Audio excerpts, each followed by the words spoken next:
Hey friends, Pastor Dan Kerwin here on this Friday as we wrap up our daily devotions for this week. Today we're looking at Daniel 7:15 through 28. And this is the interpretation of Daniel's first vision. As always, scripture's down in the description of the video. Pause it, read it, come back here and join me as I share a little bit today. In our scripture today, Daniel's troubled by the vision that he sees. He approaches one of those who are surrounding God. And Daniel's told that the four beasts were four kings rising up. Daniel is most concerned, however, with the fourth beast, which is the most terrifying of them all. Daniel's told the fourth beast is a fourth kingdom that will appear in the world. The kingdom of the Antichrist will conquer all. And while he might start out as a little horn, small and inconspicuous, the Antichrist will subdue three of the other kings. The Antichrist will speak out against God, will speak out against God's people. He will attempt to turn many away from their faith. He will oppress God's people. The entire earth will be turned over to the Antichrist for a time, times, and a half time. That is equal to a period of 3.5 years.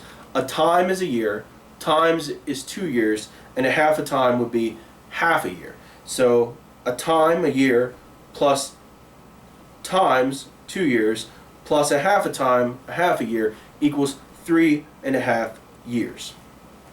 You'd be wise today to turn your scriptures to Revelation 13, verses 5 through 10.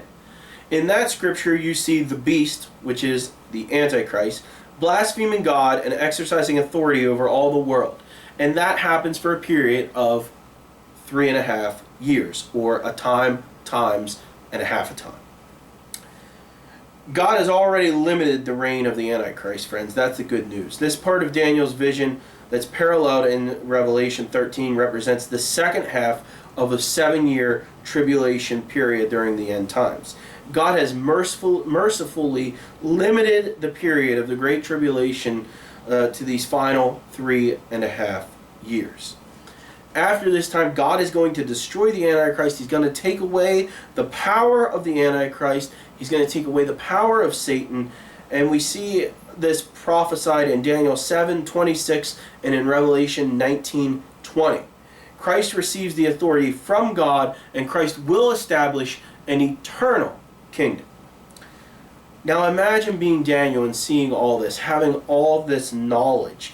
It would be hard to carry this burden of knowledge on your shoulders. It would be almost impossible for Daniel in his time to fully understand how this prophecy would play out. And it should be no surprise that as we leave Daniel this day and this week, Daniel is deeply troubled and he's keeping this vision to himself. So friends, I hope you take some time to read those scriptures in Revelation I've shared, to read the scripture from Daniel today. Study on it, share your thoughts in the comments.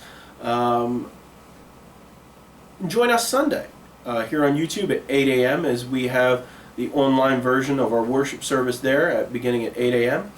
I hope you join us then. I hope you'll come back next week to continue this 40-ish day journey through the book of Daniel.